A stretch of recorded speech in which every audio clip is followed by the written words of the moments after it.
പിതാവേ നന്ദി. ഹല്ലേലൂയ. കർത്താവിന്റെ പരിശുദ്ധമായ നാമം വാഴ്ത്തപ്പെടുമാറാകട്ടെ.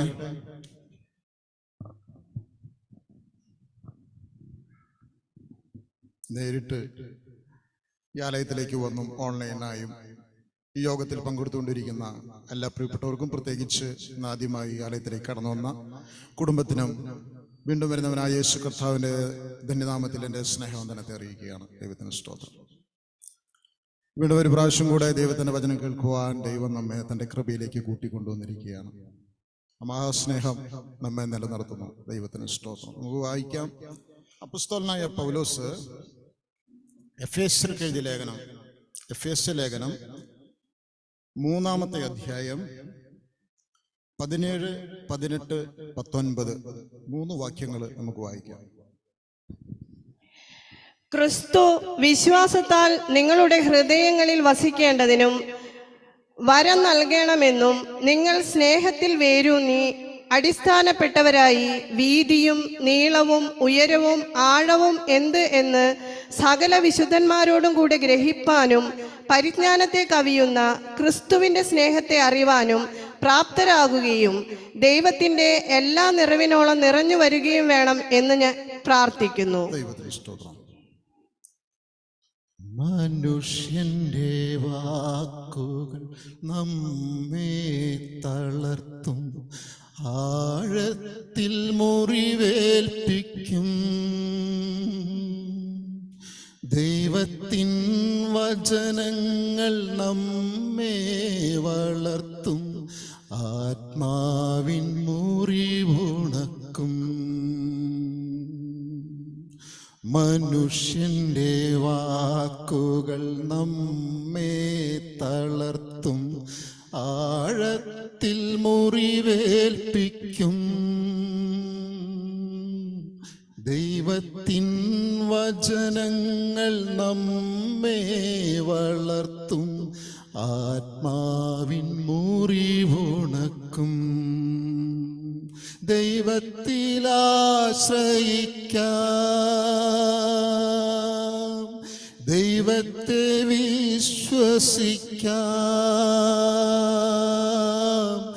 എല്ലാറ്റിലും ഉപരിയായി ദൈവത്തെ സ്നേഹിച്ചിടാം. Glory to God. കർത്താവേ, പ്രിയപ്പെട്ട ഈ വിശേഷ ദിവസത്തിനായിട്ട് നന്ദിയോടെ സ്തോത്രം ചെയ്യുന്നു. കർത്താവിൻ്റെ സഭ മുമ്പാകെ അടിയനും ജീവിത പങ്കാളിക്കും കടന്നു വന്ന തിരുനാമത്തെ ഒന്നായി മഹത്വപ്പെടുത്തുവാൻ, കർത്താവ് ചെയ്തിട്ടുള്ള നന്മകൾക്ക് നന്ദി പറയുവാൻ, പ്രാർത്ഥിക്കുവാനും ദൈവത്തിനെ കേൾക്കുവാനും ഒക്കെയും തന്ന അവസരത്തിനായിട്ട് നന്ദിയോടെ സ്തോത്രം.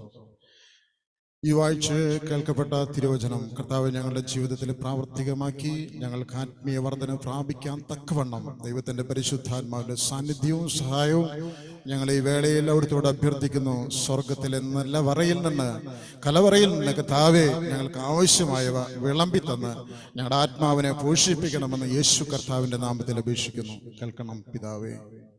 ആമേൻ. സ്തോത്രം, സ്തോത്രം.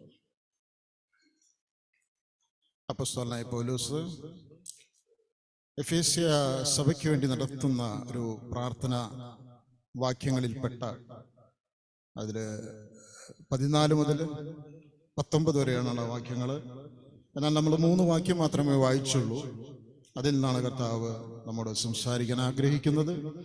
ക്രിസ്തു, 17-ാമത്തെ വാക്യം, ക്രിസ്തു വിശ്വാസത്താൽ നിങ്ങളുടെ ഹൃദയങ്ങളിൽ വസിക്കേണ്ടതിനും വരം നൽകണമെന്നും നിങ്ങൾ സ്നേഹത്തിൽ വേരൂന്നി അടിസ്ഥാനപ്പെട്ടവരായി വീതിയും നീളവും ഉയരവും ആഴവും എന്ത് എന്ന് സകല വിശുദ്ധന്മാരോടുകൂടെ ഗ്രഹിപ്പാനും പരിജ്ഞാനത്തെ കവിയുന്ന ക്രിസ്തുവിൻ സ്നേഹത്തെ അറിവാനും പ്രാപ്തരാകുകയും ദൈവത്തിൻ്റെ എല്ലാ നിറവിനോളം നിറഞ്ഞു വരികയും വേണം എന്ന് ഞാൻ പ്രാർത്ഥിക്കുന്നു. അതിലാദ്യം പറഞ്ഞിരിക്കുന്ന കാര്യം എന്താണ്? സ്നേഹത്തിൽ വേരൂന്നി. ആദ്യം പറഞ്ഞത് ക്രിസ്തു വിശ്വാസത്തിൽ നിങ്ങളുടെ ഹൃദയങ്ങളിൽ വസിക്കണമെന്നാണ്. പക്ഷേ സംസാരിക്കാൻ ആഗ്രഹിക്കുന്നത് നിങ്ങൾ സ്നേഹത്തിൽ വേരൂന്നി അടിസ്ഥാനപ്പെട്ടവരായി. നിങ്ങൾ സ്നേഹത്തിൽ വേരൂന്നി അടിസ്ഥാനപ്പെട്ടവരായി.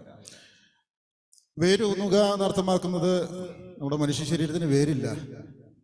അവിടെ വിശേഷിപ്പിക്കുന്നത് ഒരു ചെടിയെ അല്ലെങ്കിൽ ഒരു വൃക്ഷത്തെയാണ് അവിടെ ഉദ്ദേശിക്കുന്നത്. വൃക്ഷം വളരുന്നത് മണ്ണിൽ വേരൂന്നി ആ മണ്ണിൽ നിന്ന് വെള്ളവും വളവും വലിച്ചെടുത്തുകൊണ്ട് ശിഖരങ്ങളും ശാഖകളും ബലം വെച്ച് അതിൽ ഫലമുണ്ടാകുക എന്നതാണ് ഒരു വൃക്ഷത്തിൻ്റെ പ്രധാനമായുള്ള ഉദ്ദേശം. ദൈവത്തിന് സ്തോത്രം. വേരൂന്നേണ്ടത് മണ്ണിലാണ്. നമ്മൾ ചില ചെടികളൊക്കെ വെച്ച് കഴിഞ്ഞാൽ വൻ വൃക്ഷമായി നാളെ മാറേണ്ട ചില ചെടികളൊക്കെ വെച്ച് കഴിഞ്ഞാൽ അതിൽ വേര് അടിയിലേക്ക് പോയെങ്കിൽ മാത്രമേ അതിൽ ഇലകൾ ഉണ്ടാകൂ, അത് വളർന്നു വലുതാകുകയുള്ളൂ. ദൈവത്തിന് സ്തോത്രം. ഇവിടെ ഈ ഭൂമിയിൽ അടിസ്ഥാനപ്പെട്ട് ഒരു ജീവിതം പണിയേണ്ടതിന് വേണ്ടിയിട്ടല്ല പൗലോസ് അപ്പോസ്തലൻ എന്ന് പറയുന്നത്. ഇത് നമ്മുടെ ആത്മീയ ജീവിതത്തിൽ വളർച്ച പ്രാപിക്കേണ്ടതിന്, ആത്മീയ അഭിവൃദ്ധി ദൈവമായ കർത്താവ് തൻ്റെ ദാസനിലൂടെ പൗലോസിലൂടെ എഫേസ്യ സഭയ്ക്ക് നൽകപ്പെട്ടതുപോലെ തന്നെ നമുക്ക് നൽകുന്ന ഒരു സന്ദേശമായി നാം ഇതിനെ കാണണം. ദൈവത്തിന് സ്തോത്രം. അതുപോലെ തന്നെ അപ്പോസ്തലനായ പൗലോസ് കൊലോസ്യ സഭയ്ക്കും എഴുതുമ്പോൾ ഒരു വാക്യം അവിടെ ഉപയോഗിക്കുന്നുണ്ട്. കൊലോസ്യ ലേഖനം 2-ാം അധ്യായം 7-ാമത്തെ വാക്യം. കൊലോസ്യ 2:7. അവനിൽ വേരൂന്നിയും ആത്മീക വർധന പ്രാപിച്ചും നിങ്ങൾക്ക് ഉപദേശിച്ചു തന്നതിനൊത്തവണ്ണം വിശ്വാസത്താൽ ഉറച്ചും സ്തോത്രത്തിൽ കവിഞ്ഞുമിരിപ്പിൻ. അവനിൽ വേരൂന്നിയും, അതായത് ക്രിസ്തുവിൽ വേരൂന്നിയും ആത്മീക വർധന പ്രാപിച്ചു. അവൾ വേരൂന്നാതെ അടിസ്ഥാനം ഉള്ളവരായി മാറാതെ ക്രിസ്തുവിൽ ആത്മീക വർധന വരുവാൻ സാധ്യമല്ല. നമുക്ക് വളരണമെങ്കിൽ ക്രിസ്തുവിൽ വേരൂന്നി അടിസ്ഥാനപ്പെടണം എന്ന് പറഞ്ഞാൽ ഉറയ്ക്കണം. ആ വേര് ആ മണ്ണിൽ ഉറയ്ക്കണം. എന്നാൽ മാത്രമേ ആ വൃക്ഷത്തിന് നിലനിൽപ്പുണ്ടാകുകയുള്ളൂ. ആ വൃക്ഷത്തിന് നിലനിൽപ്പുണ്ടാകണമെങ്കിൽ മണ്ണിലേക്ക് വേര് ആഴത്തിൽ ഇറങ്ങണം. മനസ്സിലായോ? ദൈവത്തിന് സ്തോത്രം. എന്നല്ലെങ്കിൽ നാളെ പ്രതിസന്ധിയുടെ പ്രതികൂല സാഹചര്യത്തിൽ ഒരു കാറ്റ് അടിക്കേണ്ടി വരുമ്പോൾ ആ വൃക്ഷം മറിഞ്ഞു വീഴാതിരിക്കേണ്ടതിന് അതിന്റെ വേര് മണ്ണിലേക്ക് ആഴത്തിലിറങ്ങി അത് അടിസ്ഥാനപ്പെട്ട് നിൽക്കണം. അതുകൊണ്ടാണ് ആ വൃക്ഷത്തിന്റെ നിലനിൽപ്പ് എന്ന് പറയുക. വേരിന്മേലാണ് ആ വൃക്ഷത്തിന്റെ നിലനിൽപ്പ്. ആ വേര് മണ്ണിലേക്ക് ഇറങ്ങി അടിസ്ഥാനപ്പെട്ട് ഉറച്ചത് കൊണ്ടാണ് ആ വൃക്ഷം കാറ്റൂതിയാലും ഇളകാതെ നിൽക്കുന്നത്. ചില തെങ്ങ്, കവുങ്ങ്, വാഴ മാത്രമല്ല മറ്റ് വൻമരങ്ങളും ചില കാറ്റടിക്കുമ്പോൾ എന്ത് സംഭവിക്കാറുണ്ട്? ചുഴലിക്കാറ്റോ അല്ലെങ്കിൽ ഒത്തിരി ശക്തി കൂടിയ കാറ്റടിക്കുമ്പോഴേക്കും ആ മരം കടപുഴകി വീഴാറുണ്ട്. അതിന്റെ അർത്ഥം ആ വേണ്ടത്ര രീതിയിൽ ഉറപ്പിക്കപ്പെട്ടിട്ടില്ല അതിന്റെ വേര് മണ്ണില്. അതുകൊണ്ടാണ് കടപുഴകി വീഴുന്നത്. ചിലപ്പോൾ ശിഖരങ്ങളൊക്കെ ഒടിഞ്ഞ് വീഴുമായിരിക്കാം. മനസ്സിലായി? അപ്പൊ വൃക്ഷം വേരോടുകൂടി വീഴണമെങ്കിൽ അതിൻ്റെ അടിസ്ഥാനപരമായ കാരണം അവൻ്റെ മണ്ണ് വേരിൽ ഉറച്ചിട്ടില്ല, അടിസ്ഥാനപ്പെട്ടിട്ടില്ല എന്നുള്ളതാണ്. അപ്പോൾ പ്രതിസന്ധികളില്ലാത്ത മനുഷ്യരില്ല, പ്രതികൂല സാഹചര്യങ്ങളില്ലാത്ത മനുഷ്യരില്ല. ഇന്ന് നാം മുമ്പ് കേട്ടതുപോലെ തന്നെ ജീവിതത്തിൽ പ്രതിസന്ധികളും പ്രതികൂല സാഹചര്യങ്ങളും ഇന്നില്ലെങ്കിൽ നാളെ കടന്നു വന്നേക്കാം. അപ്പോൾ നമ്മെ ആഴത്തിൽ ക്രിസ്തുവിൽ ആഴത്തിൽ വേരൂന്നുന്ന ഒരു ജീവിതമാണ്, ആത്മീയ ജീവിതമാണ് നമുക്ക് ഉള്ളതെങ്കിൽ ഒരു നാളും നാം വീണ് നശിച്ചു പോവുകയില്ല. ആത്മീയ ജീവിതം പണിയപ്പെടേണ്ടത് അങ്ങനെയാണ്. അപ്പൊ ക്രിസ്തുവിൽ വേരൂന്നുക എന്ന് കൊലോസ്യ ലേഖനത്തിൽ പറഞ്ഞു. അതിൽ കൂടി ഒന്നുകൂടി ഒരു എന്താ പറയാ ആഴത്തിലേക്ക് പഠിപ്പിക്കുകയാണ് പൗലോസ്. എന്താണ്? നിങ്ങൾ സ്നേഹത്തിൽ വേരൂന്നി. ആരുടെ സ്നേഹത്തില്? ക്രിസ്തുവിന്റെ സ്നേഹത്തിൽ വേരൂന്നി അടിസ്ഥാനപ്പെട്ടവരാകണം. ക്രിസ്തു പഠിപ്പിച്ച ആശയങ്ങളിലേക്കല്ല നമ്മുടെ വേരൂന്നേണ്ടത്. ക്രിസ്തു ചെയ്ത അത്ഭുതങ്ങളിലേക്കും അടയാളങ്ങളിലേക്കുമല്ല നമ്മുടെ വേര് ഊന്നേണ്ടത്. അല്ലെങ്കിൽ ഇപ്പോൾ ക്രിസ്തുവിൻ്റെ എന്ന് പറയപ്പെടുന്ന മതങ്ങളിലേക്കല്ല നമ്മുടെ വേരുകൾ ഊന്നേണ്ടത്. നമ്മുടെ വേരുകൾ ഊന്നേണ്ടത് ക്രിസ്തുവിൻ്റെ സ്നേഹത്തിലേക്കാണ്. ക്രിസ്തുവിൻ്റെ സ്നേഹത്തിലേക്ക് വേരൂന്നെങ്കിൽ മാത്രമാണ് നമ്മുടെ ആത്മീയ വൃക്ഷമെന്ന് നമ്മുടെ ജീവിതം ബലമുള്ളതായി തീരുകയുള്ളൂ. പ്രതിസന്ധിയുടെയും പ്രതികൂലത്തിന്റെയും കാറ്റടിച്ചാലും ആ വൃക്ഷത്തിന് അല്ലെങ്കിൽ നമ്മുടെ ആത്മീയ ജീവിതത്തിന് നിലനിൽപ്പുണ്ടാകണമെങ്കിൽ ക്രിസ്തുവിന്റെ സ്നേഹത്തിലേക്ക് വേരൂന്നി അടിസ്ഥാനപ്പെട്ട ഒരു ജീവിതമായിരിക്കണം നമ്മുടെ. സ്തോത്രം. അപ്പൊ ക്രിസ്തുവിന്റെ സ്നേഹത്തിൽ വേരൂന്നുക, ക്രിസ്തുവിൽ വേരൂന്നുക. ജെറമ്യ പ്രവചനം 17-ാം അധ്യായം വായിക്കുമ്പോൾ അതില് വേരൂന്നിയിരിക്കുന്ന ഒരു വൃക്ഷത്തിന്റെ കാര്യം പറയുന്നുണ്ട്. ജെറമിയ പ്രവചനം 17-ാമത്തെ അധ്യായം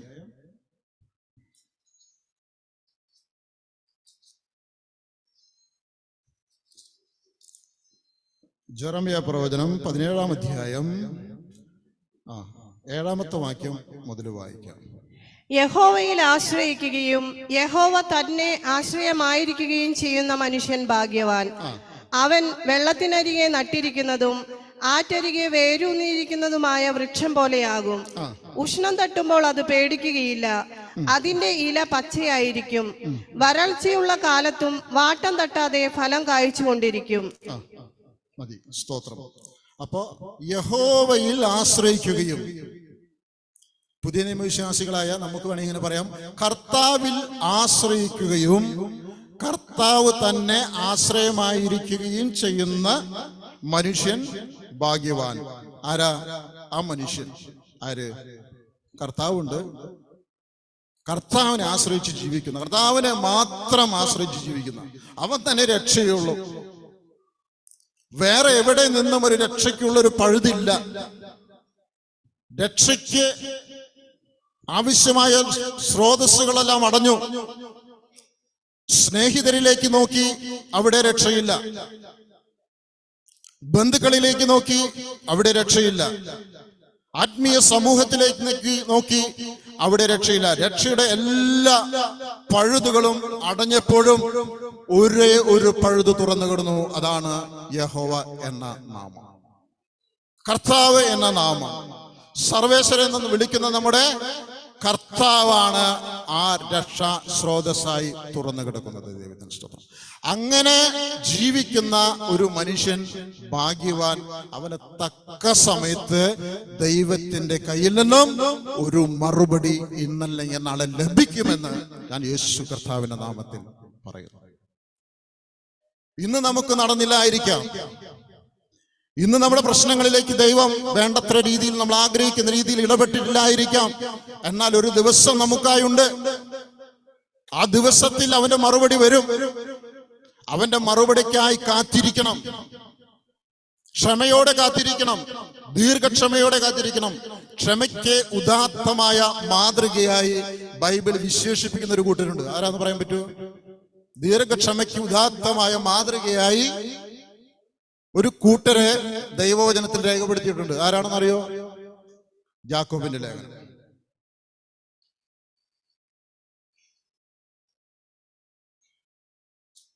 യാക്കോബിന്റെ ലേഖനം 5-ാമത്തെ അധ്യായം 7-ാമത്തെ വാക്യം മുതൽ. യാക്കോബിന്റെ ലേഖനം 5-ാം അധ്യായം 7ഉം 8ഉം വാക്യങ്ങളാണ് വായിക്കേണ്ടത്. എന്നാൽ സഹോദരന്മാരെ, കർത്താവിന്റെ പ്രത്യക്ഷത വരെ ദീർഘക്ഷമയോടിരിപ്പിൻ. കൃഷിക്കാരൻ ഭൂമിയുടെ വിലയേറിയ ഫലത്തിന് കാത്തുകൊണ്ട് മുൻമഴയും പിന്മഴയും അതിന് കിട്ടുവോളം ദീർഘക്ഷമയോടെ ഇരിക്കുന്നുവല്ലോ. നിങ്ങളും ദീർഘക്ഷമയോടെ ഇരിപ്പിൻ.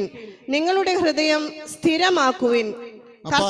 അപ്പൊ ആരാ ദീർഘക്ഷമയുടെ ഉദാത്തമായ മാതൃക വിശുദ്ധ ബൈബിളിൽ രേഖപ്പെടുത്തിയിരിക്കുന്നത്? കർഷകനെ പോലെ ദീർഘക്ഷമയുള്ള ഒരു മനുഷ്യൻ ഈ ഭൂമിയിൽ ഉണ്ടാകില്ല. കാത്തിരിക്കും. കൃഷി ചെയ്യുന്നതിന് വേണ്ടി മഴയ്ക്ക് അല്പം ആ കാലാവസ്ഥ മാറ്റം വന്ന് മഴ അല്പം വൈകിയാലും കർഷകൻ ആ മഴയ്ക്ക് വേണ്ടി കാത്തിരിക്കും. മഴ പെയ്യുന്നത് വരെ തന്റെ കൃഷി ഇറക്കാതെ കാത്തിരിക്കും. അതാണ് മുൻമഴ. കൃഷി ഇറക്കി തന്റെ വിത്ത് ആ ഭൂമിയിൽ വേര് പിടിച്ച് വളർന്ന് തനിക്ക് ആവശ്യമായിട്ടുള്ള ഫലം തക്ക സമയത്ത് വരണമെങ്കിൽ ആ വിത്ത് ഇറക്കിയതിനു ശേഷവും എന്ത് വേണം? വളർച്ചയ്ക്കായി മഴ വേണം. അതാണ് പിന്മഴ. ആ മുൻമഴയ്ക്കായി കാത്തിരുന്ന കർഷകൻ പിന്മഴയ്ക്ക് വേണ്ടിയും കാത്തിരിക്കേണ്ടതായിട്ട് വരും. ചിലപ്പോൾ കാലാവസ്ഥയുടെ വ്യതിയാനം കൊണ്ട് അവൻ ആഗ്രഹിച്ച സമയത്താവില്ല അത് ലഭിക്കുന്നത്. ഉണ്ടോ? കാലാവസ്ഥ വ്യതിയാനത്തിന്റെ പ്രധാന കാരണക്കാരാരാ? നമ്മൾ തന്നെ. താപനില വർദ്ധിക്കുന്നത് കാലാവസ്ഥ വ്യതിയാനത്തിന് കാരണമാവും. അന്തരീക്ഷത്തിൽ മാലിന്യം വർദ്ധിക്കുന്നത് കാലാവസ്ഥ വ്യതിയാനത്തിന് കാരണമായി തീരും. എന്നിട്ടും ഇപ്പോഴും കൃഷി ചെയ്യുന്നവരില്ലേ ഈ ഭൂമിയിൽ? പക്ഷേ കൃഷി ചെയ്ത് നമ്മുടെ രാജ്യത്തിന് ഒരു കൃഷിക്കാരന് ശരിയായ രീതിയിൽ അവൻ ആഗ്രഹിക്കുന്ന ഒരു ജീവിതം ലഭിക്കുന്നില്ല എന്നതുകൊണ്ട് ആത്മഹത്യ ചെയ്യുന്ന ചില കർഷകരുമുണ്ട് നമ്മുടെ നാട്ടിൽ. എന്തുകൊണ്ടാ? ക്ഷമയില്ലാതാണോ? ക്ഷമയില്ലാതല്ല പ്രിയപ്പെട്ടവരെ, അവന് പ്രത്യാശ എന്നൊരു സംഗതി ഇല്ലാത്തതുകൊണ്ട്. നമ്മെപ്പോലെ ദൈവമക്കളാണെങ്കിൽ ഒരു കൃഷിക്കാരന് തീർച്ചയായും പ്രത്യാശ ഉണ്ടാകും. ക്രിസ്തുവിലുള്ള ഒരു കൃഷിക്കാരനാണെങ്കിൽ അവന് തീർച്ചയായും പ്രത്യാശ ഉണ്ടാകും. മഴയില്ലെങ്കിലും കൃഷിയില്ലെങ്കിലും എനിക്ക് ജീവിക്കാൻ ആവശ്യമായത് എന്റെ കർത്താവിന്റെ തക്ക സമയത്ത് എന്റെ അടുക്കൽ കൊണ്ടുവരുമെന്നുള്ള ഒരു പ്രത്യാശ. പക്ഷെ ഈ ലോകത്തിലെ അവിശ്വാസികളായ ക്രിസ്തുവിനെ യഥാർത്ഥമായി മനസ്സിലാക്കാത്ത ആ പ്രിയപ്പെട്ടവർക്ക് അതില്ലല്ലോ. അതിന്റെ പേരിലാണ് ചില സ്ഥലത്ത് ആത്മഹത്യ നടക്കുന്നത്. അപ്പൊ നമ്മുടെ സമയത്ത് ദൈവത്തിന്റെ മറുപടി ലഭിച്ചില്ല എന്നതുകൊണ്ട് നമ്മൾ നിരാശപ്പെടണ്ട. നമുക്കത് വരും, അല്ലെങ്കിൽ നാളെ അത് വരും, മറുപടി വരും ദൈവത്തിന്റെ കയ്യിൽ നിന്ന്. അങ്ങനെയാണ് സ്നേഹത്തിൽ വേരൂന്നി യഹോവ തന്നെ ആശ്രയമായി യഹോവയിൽ ആശ്രയിക്കുന്ന വ്യക്തിക്ക് ലഭിക്കുന്നത്. ഉഷ്ണം തട്ടുമ്പോൾ അത് പേടിക്കുകയില്ല.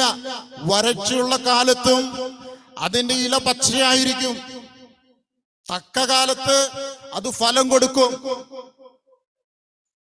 നമ്മുടെ ജീവിതത്തിന്റെ ഇലകൾ വാടിയും കരിഞ്ഞുമൊക്കെ ഇരിക്കുന്നത് എന്തുകൊണ്ടാണെന്നോ പ്രിയപ്പെട്ടവരെ? ആറ്റരികത്തെ നട്ടിരിക്കുന്നതാണെങ്കിലും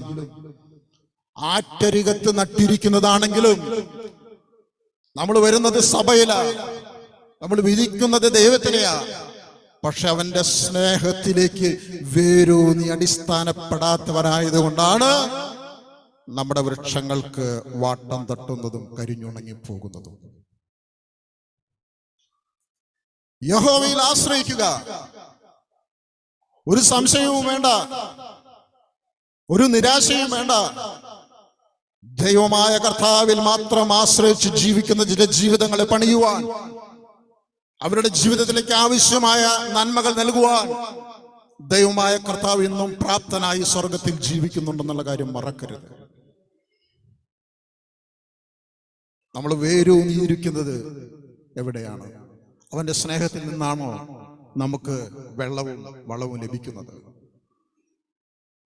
അവന്റെ സ്നേഹത്തിൽ നിന്നാണ് നമുക്ക് ലഭിക്കുന്നത്. നമ്മുടെ ജീവിതം കണ്ടാൽ അറിയാം, നമ്മുടെ നിലപാടുകൾ കണ്ടാൽ അറിയാം, നമ്മൾ എടുക്കുന്ന തീരുമാനങ്ങൾ കണ്ടറിയാം നമ്മുടെ വേര് എവിടേക്കാണ് ആഴ്ന്നിറങ്ങിയിരിക്കുന്നതെന്ന്. ഭയവും സംശയവും ഭാവിയെക്കുറിച്ചുള്ള ഉത്കണ്ഠകളും ആശങ്കകളും നമ്മെ മറ്റൊരു മനുഷ്യനാക്കി, അല്ലെ മറ്റൊരു നിലവാരത്തിലേക്ക് നമ്മെ മാറ്റുകയാ. നമ്മുടെ വേര് എവിടെയാണെന്നുള്ള കാര്യം മാത്രം നമ്മൾ ഓർത്താൽ മതി പ്രിയപ്പെട്ടവരെ. നമ്മുടെ തീരുമാനങ്ങളിൽ വ്യത്യാസം വരും. ക്രിസ്തുവിന്റെ സ്നേഹത്തിലേക്ക് വേരൂന്നിയാൽ അവനിൽ നിന്ന് ലഭിക്കുന്ന ആ വെള്ളവും ഉപയോഗിച്ച് ഒരു വൻവൃക്ഷമായി മാറുവാൻ നമുക്ക് സാധിക്കും. അത് ആറ്റരികത്തെ നട്ടിരിക്കുന്നതാണെങ്കിലും ദൈവസഭയിലാണെങ്കിലും ദൈവത്തെ വിളിക്കുന്നവരാണെങ്കിലും ക്രിസ്തുവിന്റെ സ്നേഹത്തിലേക്ക് വേരൂന്നിലുവാൻ ഇവിടെ ഇരിക്കുന്ന എല്ലാ പ്രിയപ്പെട്ടവരെയും, എന്റെ ശബ്ദം കേൾക്കുന്ന എല്ലാ പ്രിയപ്പെട്ടവരെയും ദൈവം സഹായിക്കട്ടെ എന്ന് ഞാൻ പ്രാർത്ഥിക്കുന്നു. ക്രിസ്തുവിന്റെ സ്നേഹത്തിൽ വേരൂന്നി അടിസ്ഥാനപ്പെട്ടവരായി എന്ത് ചെയ്യണം? അപ്പോസ്തലനായ പൗലോസ് എഫെസ്യർക്ക് എഴുതിയ ലേഖനത്തിലേക്ക്, ആ കുറിവാക്യത്തിലേക്ക് നമുക്ക് വരാം. ക്രിസ്തു വിശ്വാസത്താൽ നിങ്ങളുടെ ഹൃദയങ്ങളിൽ വസിക്കേണ്ടതിനും വരം നൽകണമെന്നും നിങ്ങൾ സ്നേഹത്തിൽ വേരൂന്നി അടിസ്ഥാനപ്പെട്ടവരായി വീതിയും നീളവും ഉയരവും ആഴവും എന്ത് എന്ന് സകല വിശുദ്ധന്മാരോടും കൂടെ ഗ്രഹിപ്പാനും പരിജ്ഞാനത്തെ കവിയുന്ന ക്രിസ്തുവിൻ സ്നേഹത്തെ അറിയുവാനും പ്രാപ്തരാകുകയും ദൈവത്തിന്റെ എല്ലാ നിറവിനോളം നിറഞ്ഞു വരികയും വേണമെന്നും പ്രാർത്ഥിക്കുന്നു. ഹല്ലേലൂയ. അപ്പോൾ സ്നേഹത്തിൽ വേരൂന്നി അടിസ്ഥാനപ്പെട്ടവരായി വീതിയും നീളവും ഉയരവും ആഴവും എന്ത് എന്ന്, ഏതിന്റെ? എന്തെങ്കിലും വസ്തുവിന്റെ ആണോ? ക്രിസ്തുവിന്റെ സ്നേഹത്തിന്റെ വീതിയും നീളവും ഉയരവും ആഴവും ഗ്രഹിച്ചറിയണം. അതെന്താണെന്ന് തിരിച്ചറിയണം. ആരോടുകൂടെ തിരിച്ചറിയണം? സകല വിശുദ്ധന്മാരോടും കൂടെ നമ്മൾ ഓരോരുത്തരും തിരിച്ചറിയണം. ഇത് ചിലർക്കുള്ളതല്ല, ചില സഭക്കാർക്ക് മാത്രമുള്ളതല്ല, ചില കുടുംബങ്ങൾക്ക് മാത്രമുള്ളതല്ല. ക്രിസ്തുവിൽ വിശ്വസിച്ച് ആശ്രയിച്ച് ജീവിക്കുന്ന വിശുദ്ധ കുടുംബങ്ങളിൽപ്പെട്ട എല്ലാ പ്രിയപ്പെട്ട വ്യക്തികളോടും സഭകളോടും കൂടെ എന്താ അറിയണം? ക്രിസ്തുവിന്റെ സ്നേഹത്തിന്റെ വീതിയും നീളവും ആഴവും ഉയരവും നാം ഗ്രഹിച്ചറിയണം. എങ്ങനെ അറിയണമെങ്കിൽ ആദ്യം എന്ത് ചെയ്യണം? ക്രിസ്തുവിന്റെ സ്നേഹത്തിൽ വേരൂന്നണം. ക്രിസ്തുവിൽ വിശ്വസിച്ചാൽ മാത്രം പോരാ. എന്തെങ്കിലും കാര്യത്തിന് വേണ്ടി ക്രിസ്തുവിൽ ആശ്രയിച്ചാൽ മാത്രം പോരാ. ക്രിസ്തുവിന്റെ വരവിന് വേണ്ടി ഒരുങ്ങി കാത്തിരുന്നാൽ മാത്രം പോരാ. ഇത് തിരിച്ചറിയണം. ക്രിസ്തുവിന്റെ സ്നേഹത്തിന്റെ അവലിപ്പം നാം തിരിച്ചറിയണം. ഇത് പല രീതിയിലും വ്യാഖ്യാനിക്കുന്നവരുണ്ടാകാം. പക്ഷെ ഞാനിത് ചിന്തിച്ചപ്പോൾ എനിക്ക് കിട്ടിയ വെളിച്ചം ഞാൻ സഭയുമായി പങ്കുവയ്ക്കുകയാണ്. ഇത് ഏതെങ്കിലും വസ്തുവിന്റെ സ്നേഹമല്ല, അല്ലെങ്കിൽ ഏതെങ്കിലും വസ്തു അനുഭവിക്കേണ്ടതുമല്ല. ഭൂമിയുടെ അറ്റത്തോളവും ചിതറി പാർക്കപ്പെടുന്ന, അതായത് താമസിക്കുന്ന ഓരോ മനുഷ്യരിലേക്കും ക്രിസ്തുവിന്റെ സ്നേഹത്തിന്റെ വ്യാപ്തി കടന്നു ചെല്ലുന്നതായിട്ടാണ് ദൈവത്തിന്റെ വചനം പഠിപ്പിക്കുന്നത്. സ്നേഹത്തിന്റെ നീളം എവിടം വരെ? ഭൂമിയുടെ അറ്റത്തോളം പാർക്കുന്ന ഓരോ മനുഷ്യനിലേക്കും. സ്നേഹത്തിന്റെ വീതി ഇത് നമ്മള് ഇപ്പോ ക്രിസ്തുവിന്റെ സ്നേഹം അനുഭവിക്കുന്നുണ്ട്. പല രീതിയിലും പല കാര്യങ്ങളിലൂടെ നമ്മൾ അനുഭവിക്കുന്നത്. ആ സ്നേഹത്തെ കുറിച്ചല്ല പറഞ്ഞത്. ഇത് മുൻപ് സഭ എന്ന സംവിധാനത്തെ കുറിച്ച് എഫേസ്യ ലേഖനത്തിലാണ് പൗലോസ് മനോഹരമായി അത് ഒരു രൂപം കാണിച്ച്, സഭയുടെ രൂപം കാണിച്ചു തന്നിരിക്കുന്നത്. 3:10 വാക്യത്തില് അങ്ങനെ ഇപ്പോൾ സ്വർഗത്തിൽ വാഴ്ചകൾക്കും അധികാരങ്ങൾക്കും ദൈവത്തിന്റെ ബഹുവിധമായ ജ്ഞാനം അവൻ നമ്മുടെ കർത്താവായ യേശുക്രിസ്തുവിൽ നിവർത്തിച്ച അനാദി നിർണയപ്രകാരം സഭ മുഖാന്തിരം അറിവായി വന്നു. സഭ മുഖാന്തിരം ദൈവത്തിന് ചില വെളിപ്പെടുത്തലുകൾ ഈ ലോകത്തിന് നൽകാനുണ്ട്. സഭയിലൂടെയാണ് ദൈവത്തിന്റെ ജ്ഞാനം വെളിപ്പെട്ടു വരുന്നത്. ദൈവത്തിന്റെ ദാസന്മാർക്കാണ് ദൈവിക വെളിപ്പാടുകൾ ലഭിക്കുന്നത്. മറ്റു ജാതി മതസ്ഥർക്ക് അത് ലഭിക്കുന്നുണ്ടെങ്കിലും വെളിപ്പാടാണെന്നുണ്ടെങ്കിൽ അത് ദൈവത്തിൽ നിന്നുള്ള വെളിപ്പാടല്ല.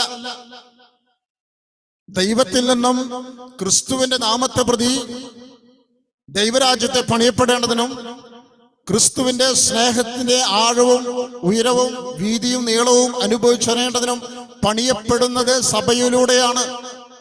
അത് വെളിപ്പെട്ടു വരുന്നത് വിശുദ്ധന്മാരിലൂടെയാണ്.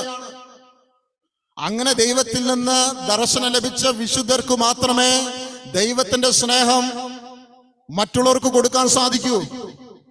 പലരും പറയും ദൈവത്തിന്റെ സ്നേഹം കാൽവരി ക്രൂശിലൂടെ ദൈവം പ്രദർശിപ്പിച്ചു എന്ന്. ഞാൻ വിശ്വസിക്കുന്നില്ല.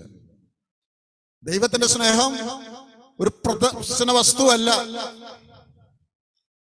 പ്രദർശനം പതിവ് പോലെ നൂൺ ഷോ, മാറ്റിനി, ഫസ്റ്റ് സെക്കൻഡ് 24 മണിക്കൂറും ഇപ്പോഴത്തെ സിനിമകൾ ചില തിയേറ്ററിൽ പ്രദർശിപ്പിക്കുന്നുണ്ട്. അങ്ങനെയുള്ള ഒരു പ്രദർശനമല്ല, ആൾക്കാരുടെ മുമ്പിൽ അവതരിപ്പിക്കാനുള്ളതല്ല ദൈവത്തിന്റെ സ്നേഹം.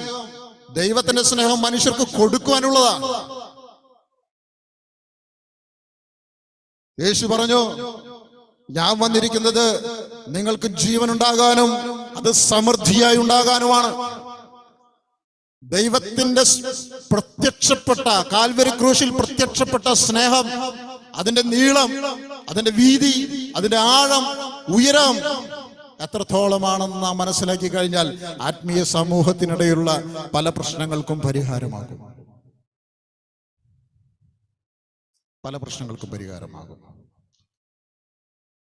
മനുഷ്യനെ സൃഷ്ടിച്ചപ്പോൾ ദൈവം പറഞ്ഞു, നിങ്ങൾ സന്താന പുഷ്ടിയുള്ളവരായി ഭൂമിയിലെങ്ങും നിറഞ്ഞു ജീവിക്കുക.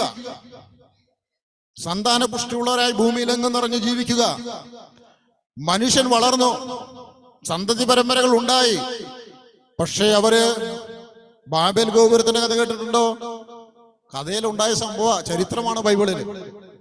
അവർ ശീനാർ ദേശത്ത് ഒരു ഗോപുരം പണിയുവാൻ തീരുമാനിച്ചു. നാം ഭൂതലത്തിലെങ്ങും ചിതറി പാർക്കാതിരിക്കേണ്ടതിന്, നാം അവിടെയും ഇവിടെയും അലഞ്ഞു തിരിഞ്ഞ് ജീവിക്കാതിരിക്കേണ്ടതിന് നമുക്കൊരു ഗോപുരം ഉണ്ടാക്കുക, നമുക്ക് അവിടെ കുടിയിരിക്കാമെന്ന് പറഞ്ഞ് ശീനാർ ദേശത്ത് അവർ ഗോപുരം പണി ആരംഭിച്ചു. അപ്പൊ ദൈവം തീരുമാനിച്ചു, എന്റെ ഉദ്ദേശത്തിന്, എന്റെ പദ്ധതികൾക്ക് ഇവര് തടസ്സം നിൽക്കുകയാണ്. അങ്ങനെ ദൈവം ആ ഗോപുരം പണിക്കിടെ അവരെ തമ്മിൽ തെറ്റിച്ചു. പരസ്പരം അവർ പറയുന്ന ഭാഷ തിരിച്ചറിയാനാത്ത രീതിയിൽ അവരവിടെ നിന്ന് കലക്കി കളഞ്ഞു. അങ്ങനെ അവർ ഭൂതലത്തിലെങ്ങും ചിതറി ജീവിച്ചു.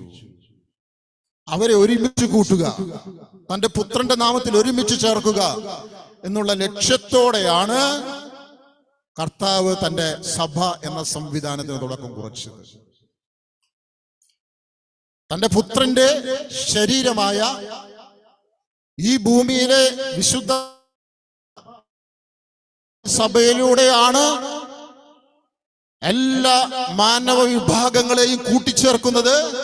തന്റെ പുത്രന്റെ ശരീരമാകുന്ന വിശുദ്ധ സഭയിലൂടെയാണ്. ക്രിസ്തു ഒരു മതത്തിന്റെയും സ്ഥാപകനല്ല, ക്രിസ്തു ഒരു മാർഗത്തിന്റെയും പ്രചാരകനല്ല, ക്രിസ്തു ഒരു കമ്പനിയുടെയും റെപ്രസെന്റേറ്റീവ് അല്ല. ക്രിസ്തു ദൈവത്തിന്റെ സ്നേഹമാണ്. യേശു ദൈവത്തിന്റെ സ്നേഹമാണ്. യേശുവിലൂടെയാണ് ആ ദൈവസ്നേഹം നമുക്ക് വെളിപ്പെട്ടത്. അത് പ്രദർശിപ്പിക്കുകയല്ല ചെയ്തത്, അവനെ നമ്മുടെ ജീവനായി, നമ്മുടെ ജീവന്റെ വീണ്ടെടുപ്പിനായി, പാപപരിഹാരത്തിനായി കാൽവരി ക്രൂശിൽ സ്വന്തം പുത്രനെ ആദരിക്കാതെ അവനെ ഏൽപ്പിച്ചു കൊടുത്തു. രണ്ട് കള്ളന്മാരുടെ മധ്യേ മൂന്നാമതൊരു കള്ളനെ പോലെ ലോകം മുഴുവന്റെയും സകല മാനവജാതിയുടെയും പാപപരിഹാരത്തിന് വേണ്ടി ക്രൂശിൽ മൂന്നാളികളാൽ തറയ്ക്കപ്പെട്ടു. അവൻ തന്റെ അവസാന തുള്ളി ചോരയും മാനവരായ മനുഷ്യന് വേണ്ടി, സമൂഹത്തിന് വേണ്ടി ഒഴുക്കി. എവിടം വരെ ഒഴുക്കി?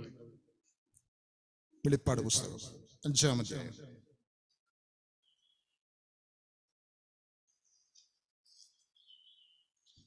വെളിപ്പാട് പുസ്തകം 5-ാം അധ്യായം അതിന്റെ 9-10 വാക്യങ്ങൾ. വെളിപ്പാട് പുസ്തകം 5-ാം അധ്യായം 9-10 വാക്യങ്ങൾ. പുസ്തകം വാങ്ങുവാനും അതിന്റെ മുദ്ര പൊട്ടിപ്പാനും നീ യോഗ്യൻ. നീ അറുക്കപ്പെട്ടു, നിന്റെ രക്തം കൊണ്ട് സർവഗോത്രത്തിലും ഭാഷയിലും വംശത്തിലും ജാതിയിലും നിന്നുള്ളവരെ ദൈവത്തിനായി വിലയ്ക്ക് വാങ്ങി. ഞങ്ങളുടെ ദൈവത്തിന് അവരുടെ രാജ്യവും പുരോഹിതന്മാരും ആക്കി വെച്ചു. അവർ ഭൂമിയിൽ വാഴുന്നു എന്നൊരു പുതിയ പാട്ട് അവർ പാടുന്നു. ആരെയൊക്കെ വിലയ്ക്ക് വാങ്ങി? ചില മതവിഭാഗങ്ങൾക്ക് മാത്രമുള്ളതായിരുന്നോ? ചില ഭാഷയിലുള്ളവർക്ക് മാത്രമായിരുന്നോ? ചില വംശങ്ങൾക്ക് മാത്രമുള്ളതായിരുന്നോ? അല്ല. ചില മതങ്ങൾക്കുള്ളതായിരുന്നെങ്കിൽ, ചില ഭാഷക്കാർക്ക്, വംശക്കാർക്ക്, ചില ഗോത്രങ്ങൾക്ക് മാത്രമുള്ളതായിരുന്നെങ്കിൽ ക്രിസ്തുവിന്റെ സ്നേഹത്തിന്റെ വീതി ഉണ്ടാകുമായിരുന്നില്ല, വിശാലത ഉണ്ടാകുമായിരുന്നില്ല. ആ സ്നേഹത്തെയാണ് നാം തിരിച്ചറിയേണ്ടത്. തന്റെ പുത്രനെ എന്തിനു വേണ്ടി കൊടുത്തു? ആർക്കൊക്കെ വേണ്ടി കൊടുത്തു? എന്താണ് അതിന്റെ പിന്നിലെ ലക്ഷ്യം? ഇത് തിരിച്ചറിയാതെ ദൈവമക്കളായി ജീവിച്ചിട്ടൊരു കാര്യമില്ല. വിഭാഗീയത, വിഭിന്നത ഒക്കെ സംഭവിക്കുന്നത് എന്തുകൊണ്ടാ? തിരിച്ചറിവുകൾ ആത്മീയ സമൂഹത്തിന് നഷ്ടപ്പെട്ടതിന്റെ അടയാളങ്ങൾ എത്രയാണ്? ക്രിസ്തുവിന്റെ സ്നേഹത്തിന്റെ വീതിയും നീളവും ഉയരവും ആഴവും അറിയാൻ കഴിഞ്ഞു കഴിഞ്ഞാൽ ഈ വക പ്രശ്നങ്ങൾക്കൊരു പരിഹാരമാകുമെന്ന് കർത്താവിൽ ഞാൻ പ്രത്യാശിക്കുന്നു. സ്തോത്രം. അപ്പൊ ക്രിസ്തുവിൽ വിശ്വസിക്കുന്ന ഭാഷ, വർണ്ണം, വർഗം, ജാതി, മതം വ്യത്യാസമില്ലാതെ എല്ലാവരെയും ക്രിസ്തു ദൈവത്തിന് വേണ്ടി തന്റെ ജീവൻ, തന്റെ ചോര മറുവിലയായി കൊടുത്ത് വീണ്ടെടുത്തു. ചിലർക്ക് മാത്രമല്ല, തന്നിൽ വിശ്വസിപ്പാനിരിക്കുന്ന എല്ലാവർക്കും വേണ്ടി. തന്നെ വിശ്വസിക്കാനിരിക്കുന്ന എല്ലാവർക്കും വേണ്ടി അവൻ കൊടുത്തു. ദൈവത്തിന് സ്തോത്രം. ഇനി നിങ്ങളെ ഞാൻ 87 സങ്കീർത്തനത്തിലേക്ക് കൂട്ടിക്കൊണ്ടു പോവുകയാണ്.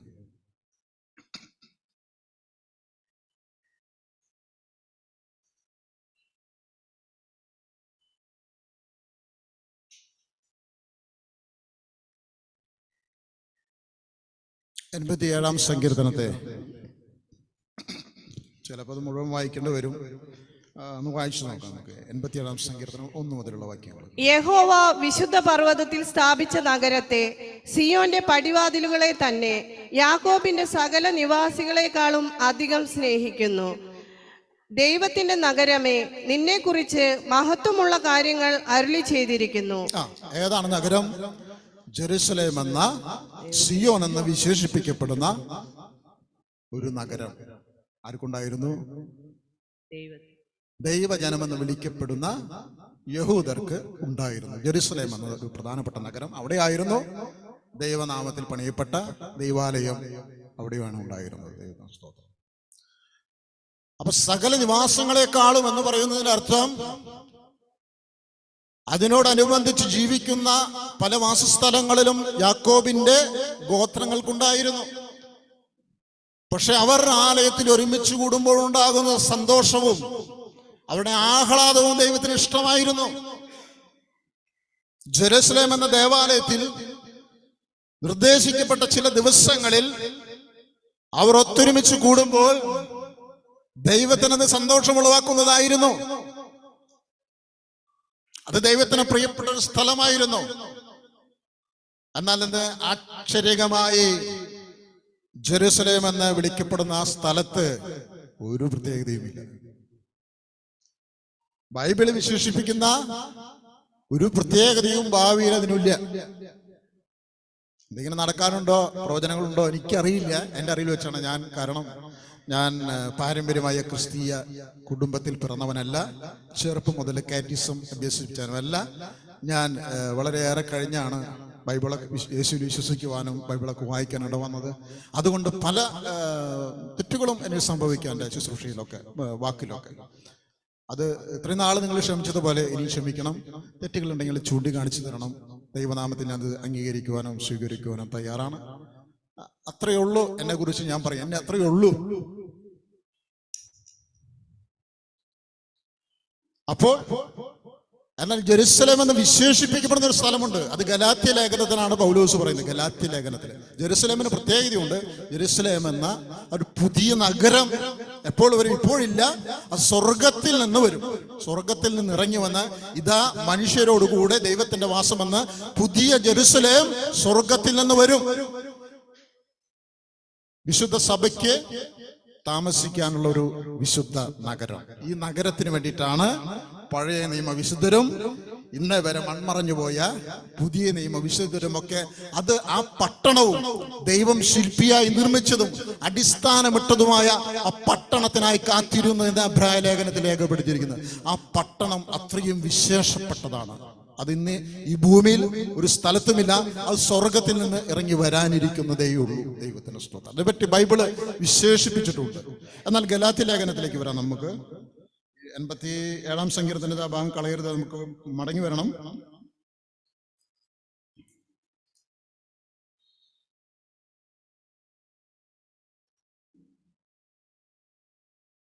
ഗലാത്യ ലേഖനം 4-ാമത്തെ അധ്യായം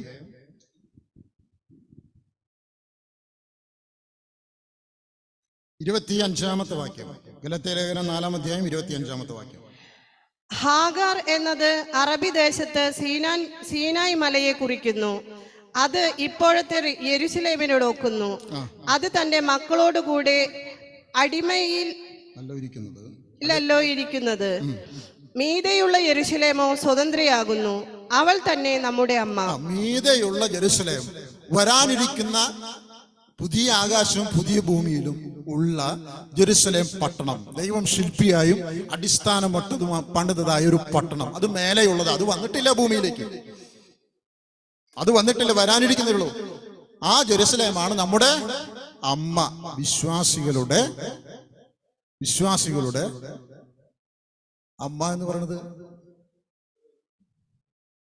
അമ്മ എന്ന് പറയുന്ന ഒരു ശിശുവിനെ സംബന്ധിച്ചിടത്തോളം, ഒരു മക്കളെ സംബന്ധിച്ചിടത്തോളം അച്ഛനേക്കാളും പ്രിയപ്പെട്ടതാണ് അവർക്ക് അമ്മ. അച്ഛനേക്കാൾ പ്രിയപ്പെട്ടതാണ്. ചിലർക്ക് അച്ഛനാണ് പ്രിയപ്പെട്ടത്, ചിലർക്ക് അമ്മയാണ് പ്രിയപ്പെട്ടത്, ചിലർക്ക് രണ്ടുപേരും ഒരുപോലെയാണ്. പക്ഷെ ഒരു ശിശുവിനെ സംബന്ധിച്ചിടത്ത് കൂടുതൽ വാത്സല്യവും സ്നേഹവും അമ്പിഞ്ഞ പാലിനോടൊപ്പം സ്നേഹമൊക്കെ പകർന്നിട്ടുള്ള ഒരു ശിശുവിന് അമ്മയിൽ നിന്നാണ്.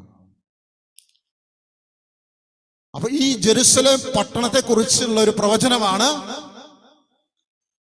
പഴയ നിയമത്തിൽ ഈ സങ്കീർത്തനം 87 സങ്കീർത്തനം എഴുതുമ്പോൾ അതൊരു പ്രവചനമായി കണ്ടോളണമെന്നില്ല. പക്ഷെ പുതിയ നിയമ വിശ്വാസികളായ നാം ആ സങ്കീർത്തനത്തിൽ വായിക്കുമ്പോൾ പുതിയ ജെറുസലേമിലേക്ക് വിരൽ ചൂണ്ടിക്കൊണ്ട് അല്ലെങ്കിൽ അതിലേക്ക് നോക്കിക്കൊണ്ട് വേണം വായിക്കാൻ. ദൈവത്തിന് അങ്ങനെയാണെങ്കിൽ 87 സങ്കീർത്തനത്തില് വായിച്ചോളൂ. ദൈവത്തിന്റെ നഗരമേ, നിന്നെ കുറിച്ച് മഹത്വമുള്ള കാര്യങ്ങൾ അരുളി ചെയ്തിരിക്കുന്നു. ഞാൻ എന്റെ പരിചയക്കാരുടെ കൂട്ടത്തിൽ രാഹാബിനെയും ബാബേലിനെയും ഫെലിസ്ത്യർ, സോർ, കൂശ് എന്നിവരെയും പ്രസ്താവിക്കും.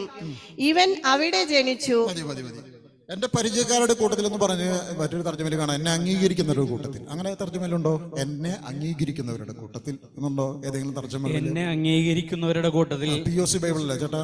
അതെ, POC ബൈബിളിൽ എന്നെ അംഗീകരിക്കുന്നവരുടെ കൂട്ടത്തിൽ അല്ലെങ്കിൽ എന്റെ പരിചയക്കാരുടെ കൂട്ടത്തിൽ ആരൊക്കെയുണ്ട്? രാഹാബും ബാബിലോണും ഉൾപ്പെടുന്നു. ഫിലിസ്തീനിലും ടൈറിലും എത്യോപ്യയിലും വസിക്കുന്നവരെ കുറിച്ച് അവർ ഇവിടെ ജനിച്ചതാണെന്ന് പറയുന്നു. അവർ ഇവിടെ ജനിച്ചു. സത്യദോസ്തൽ എന്താ പറഞ്ഞേ? ഇവൻ അവിടെ ജനിച്ചു. അവിടെ ജനിച്ചു. എവിടെ ജനിച്ചു? എവിടെ ജനിച്ചു? കൂശിൽ ജനിച്ചു എന്നല്ല, സോറിൽ ജനിച്ചു എന്നല്ല, ബാബിലോണിൽ ജനിച്ചു എന്നല്ല. അതിന് വ്യക്തമാക്കുന്ന ഒരു ഭാഗമുണ്ട്. 6-ാമത്തെ വാക്യം ഒന്ന് വായിച്ചോട്ടെ. യഹോവ വംശങ്ങളെ എഴുതുമ്പോൾ. ആരാ എഴുതാൻ പോണത്? യഹോവ.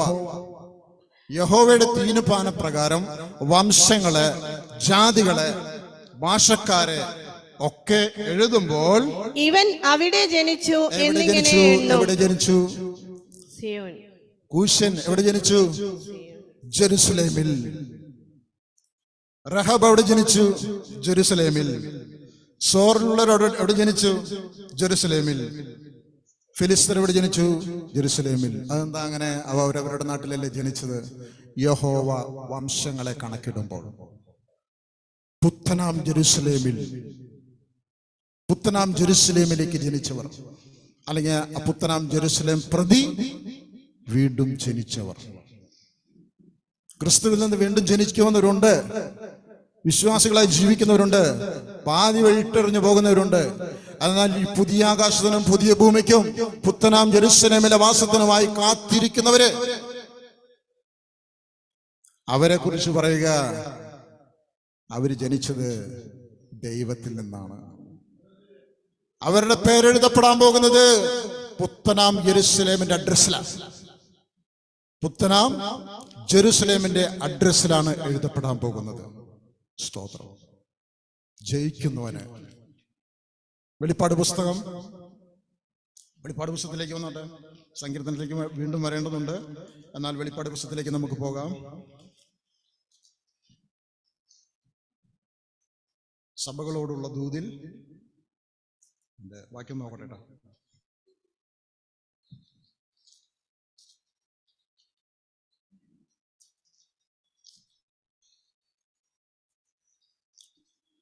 സഭകളോടുള്ള ദൂതില്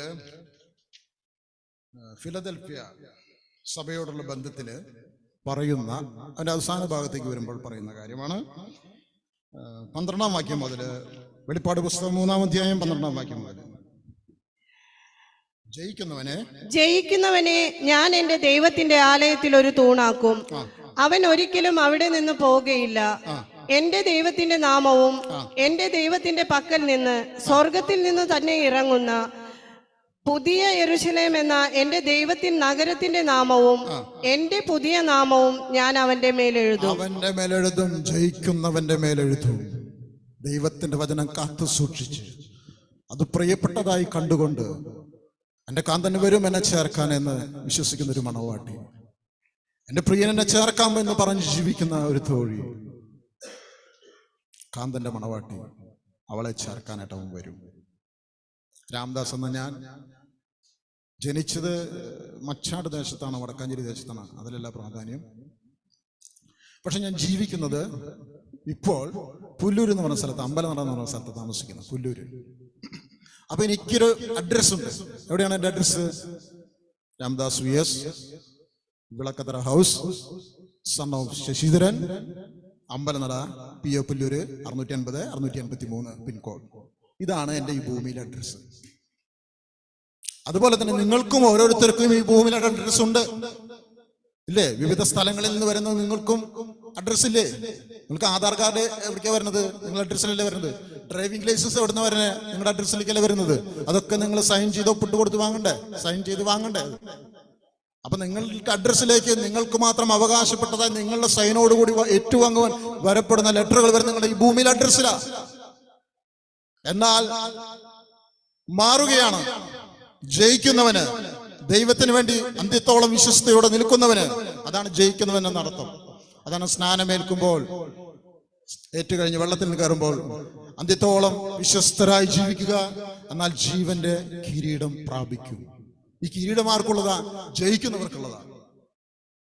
ജയിക്കുന്നവർക്കുള്ളതായി കിരീടം, ജയിക്കുന്നവർക്കുള്ളതായി സമ്മാനം. അങ്ങനെ ജയിക്കുന്നവർക്ക് നൽകപ്പെടുന്ന മറ്റൊരു സംഗതി കൂടിയുണ്ട്. അതാണ് പറഞ്ഞത് ഇവിടെ, ഇതാ മാറുകയാ. രാംദാസ് കെയറോ, സൺ ഓഫ് ഗോഡ്. ജീവിക്കുന്ന ദൈവം, ജീവിക്കുന്ന ദൈവത്തിന്റെ പുത്രൻ. കെയർ ഓഫ് ആണെങ്കിൽ ജീസസ് ക്രൈസ്റ്റ്, സൺ ഓഫ് ആണെങ്കിൽ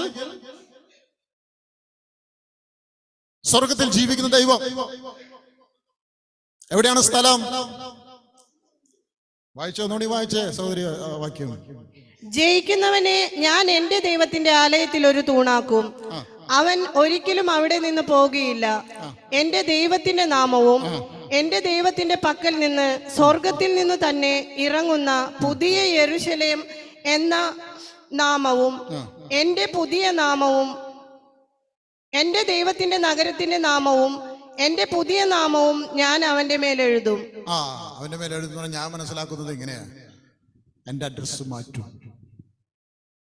എന്റെ ഭൂമിയിലെ അഡ്രസ് പുല്ലൂരെന്നാണെങ്കിൽ എന്റെ സ്വർഗത്തിലെ അഡ്രസ് പുതിയ ജെറുസലേം എന്നാണ്.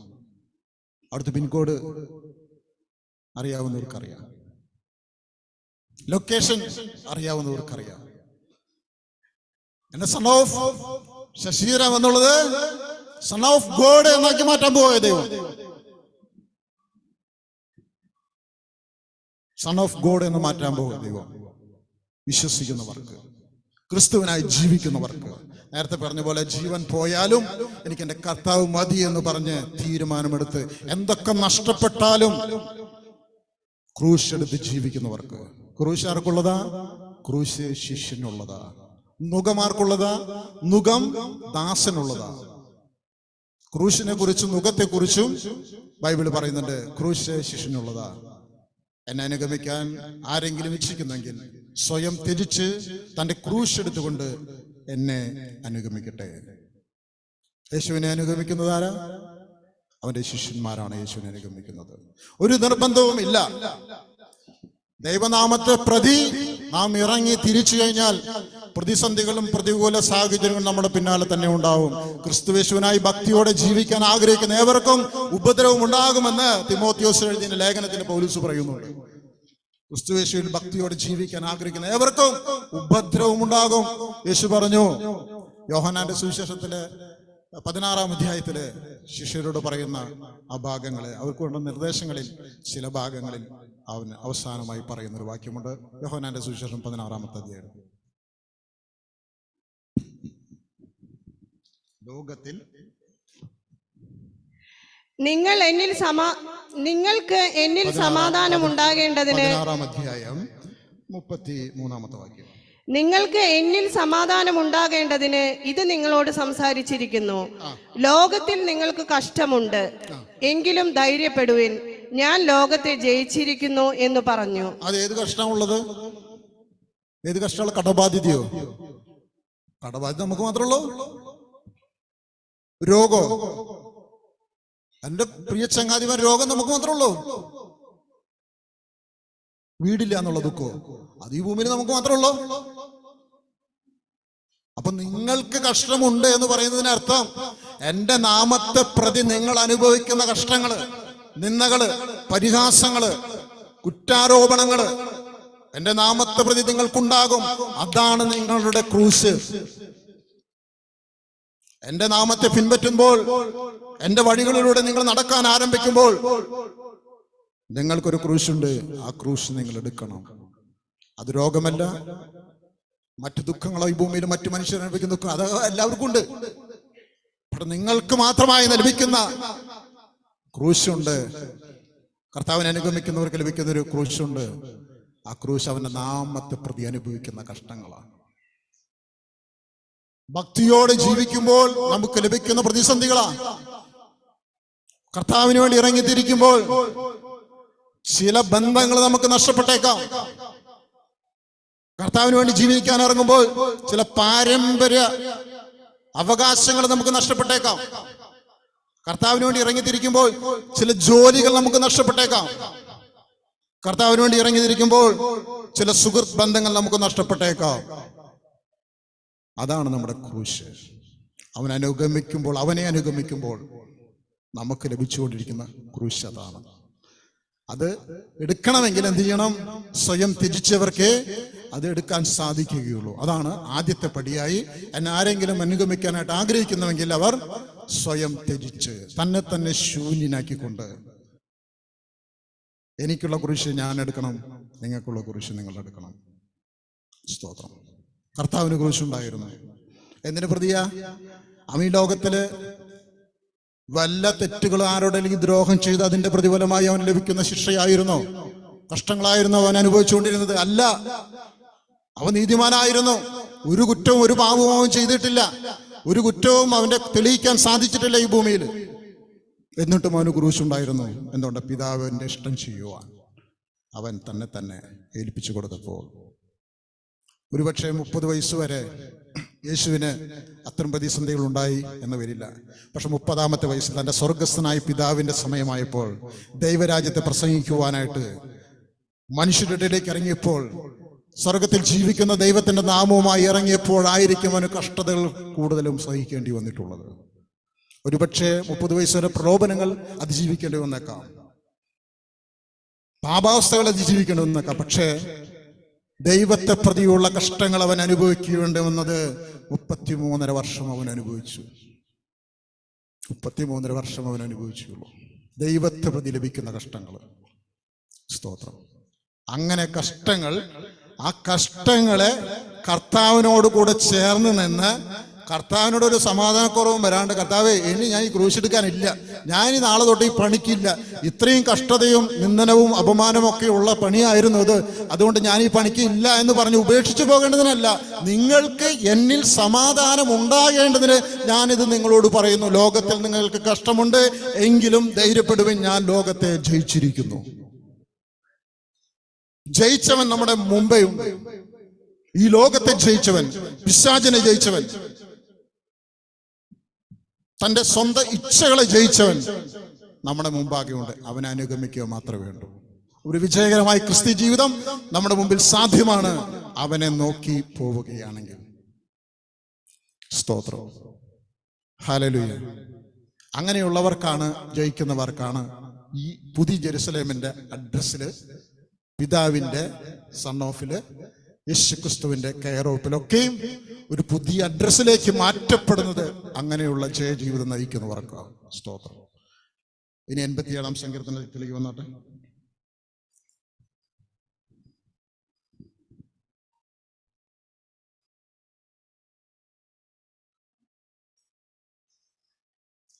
ാം സങ്കീർത്തനം നമ്മളോട് ചില പേരുകൾ വായിച്ചല്ലോ. ഞാൻ എൻ്റെ പരിചയക്കാരുടെ കൂട്ടത്തിൽ റഹബിനെയും ബാബേലിനെയും ഫെലിസ്ത്യർ, സോർ, കൂശ് എന്നിവരെയും പ്രസ്താവിക്കും.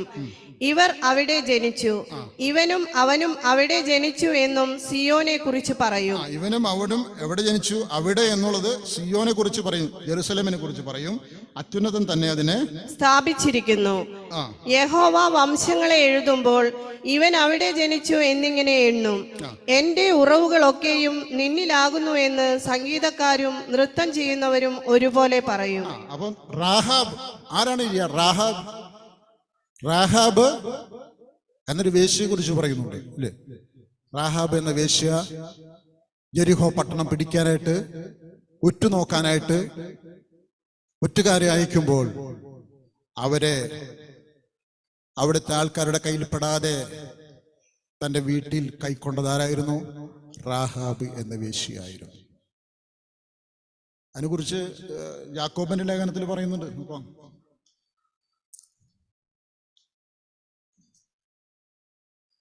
യാക്കോബിന്റെ ലേഖനത്തില് 25-ാം അധ്യായം 25-ാം വാക്യം 2-ാം അധ്യായത്തിൽ 25-ാമത്തെ വാക്യം. അവണ്ണം റാഹബ് എന്ന വേശ്യയും ദൂതരെ കൈക്കൊള്ളുകയും വേറൊരു വഴിയായി പറഞ്ഞയക്കുകയും ചെയ്തതിൽ പ്രവൃത്തികളാൽ അല്ലയോ നീതീകരിക്കപ്പെട്ടത്? ദൈവത്താൽ അംഗീകരിക്കപ്പെട്ടു. തന്റെ പ്രവൃത്തി കൊണ്ട് ദൈവത്തിന്റെ പുസ്തകത്തിൽ അവൾ അംഗീകരിക്കപ്പെട്ടു. റാഹാബ് എന്ന വേശ്യ, അവളുടെ പേരും സ്വർഗത്തിൽ സൂക്ഷിച്ചിരിക്കുന്ന ജീവന്റെ പുസ്തകത്തിൽ ഉണ്ടാകും. യഹോവ വംശങ്ങൾ എഴുതുന്ന, ഭാഷക്കാരെഴുതുന്ന, വിവിധ ജാതിക്കാരെഴുതുന്ന ഒരു പുസ്തകമുണ്ട്. അത് അവരുടെ ഭാഷകളിലും ജാതികളിലും വംശങ്ങളിലും പേരിലല്ല എഴുതുന്നത്. അവരെ എഴുതുന്നത് ജീവന്റെ പുസ്തകത്തിൽ തന്റെ പുത്രനിലൂടെ ജയിച്ച തന്റെ മക്കൾ എന്ന നിലയിൽ എഴുതുന്നത്. തന്റെ പുത്രനിലൂടെ ജനിച്ച മക്കൾ എന്ന് എഴുതുന്നത് ജീവന്റെ പുസ്തകത്തിലാണ് യഹോവ എഴുതി വെക്കുന്നത്. റാഹാബിന്റെ പേര് ബാബേലിൽ നിന്നുള്ളവരുടെ പേര്, ഫെലിസ്തീനിൽ നിന്നുള്ളവരുടെ പേര്, സോർ എന്ന രാജ്യത്തിൽ നിന്നുള്ളവരുടെ പേര്, കൂശ് എന്ന രാജ്യത്തിൽ നിന്നുള്ളവരുടെ പേര് അവിടെ ഉണ്ടാകും. എവിടെ? പുതിയ ജെറുസലേമിൽ സൂക്ഷിച്ചിരിക്കുന്ന ജീവന്റെ പുസ്തകത്തിൽ ഇവരുടെ എല്ലാം പേരുകൾ ഉണ്ടാകും. ഹൈന്ദവരുടെ പേര്, മുസ്ലിമായി ജനിച്ചവരുടെ പേര്, പാഴ്സിയായി ജനിച്ചവരുടെ പേര്, ബുദ്ധമതത്തിൽ ജനിച്ചവരുടെ പേര്, ദൈവസഭയാകുന്ന അതിൽ ഉൾക്കൊള്ളപ്പെട്ടവരുടെ, സ്വർഗത്തിൽ പൊരുളായിരിക്കുന്നതും ഭൂമിയിൽ നിഴലായിരിക്കുന്നതുമായ ജെറുസലേം എന്ന സഭയിൽ ഉൾപ്പെട്ടവരുടെ പേരുകൾ സ്വർഗത്തിലെ ജീവന്റെ പുസ്തകത്തിൽ എഴുതിയിരിക്കും. സോർ നിവാസികൾ, ജനത്തിലെ ധനവാന്മാർ തന്നെ കാഴ്ചവെച്ച് ദൈവത്തിന്റെ മുഖപ്രസാദം തേടും. 45-ാം സങ്കീർത്തനം.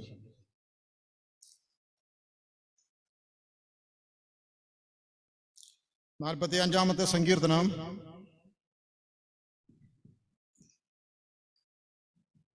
12-ാമത്തെ വാക്യം. സോർ നിവാസികൾ, ജനത്തിലെ ധനവാന്മാർ തന്നെ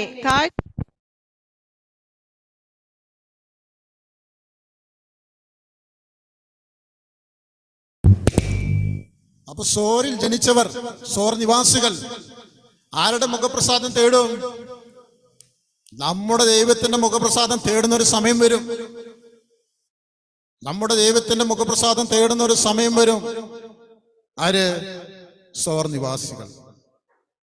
ബാബേലിലുള്ളവര് ഒക്കെ ഒരു രാജ്യത്തെ പ്രതിനിധീകരിക്കുന്നവരാ. അന്നുണ്ടായിരുന്ന പ്രധാനപ്പെട്ട രാജ്യങ്ങളെ പ്രതിനിധീകരിക്കുന്നവരാ. കൂശ് എന്ന് പറഞ്ഞ എത്യോപ്യ രാജ്യങ്ങളിൽ നിന്നുള്ളവര് ദൈവത്തിന്റെ മുഖപ്രസാദം തേടുവാനായിട്ട് ഇടവരും. നമ്മള് 68-ാമത്തെ സങ്കീർത്തനം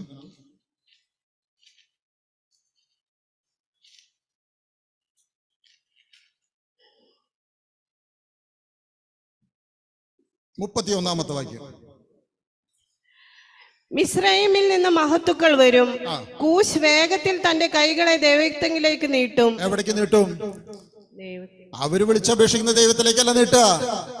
നമ്മളെ വിശ്വസിക്കുന്ന നമ്മുടെ കർത്താവിലേക്ക് അവര് കരങ്ങൾ നീട്ടും. രക്ഷയ്ക്കായി അവർ കരങ്ങൾ നീട്ടും. നമ്മുടെ ദൈവമാണ് രക്ഷ എന്ന് മനസ്സിലാക്കി നമ്മുടെ ദൈവത്തിലേക്ക് അവർ രക്ഷയ്ക്ക് വേണ്ടി കരങ്ങൾ നീട്ടും. നമ്മുടെ കർത്താവ് കരങ്ങൾ നീട്ടുന്നുണ്ട്. എന്തിനു വേണ്ടിയിട്ടാണെന്ന് അറിയോ? എന്തിനു വേണ്ടിയിട്ടാണ്? അനുസരണമില്ലാത്തതും മറുത്തു പറയുന്നതുമായ ജനത്തിനിടയിലേക്ക് ഞാൻ ദിവസം മുഴുവൻ കൈനീട്ടി പിടിച്ചു. ഇസ്രായേലോ കൂട്ടാക്കിയില്ല. ഇസ്രായേലോ കൂട്ടാക്കിയില്ല.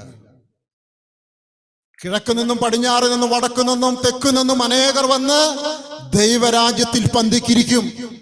എന്താണ് അർത്ഥം?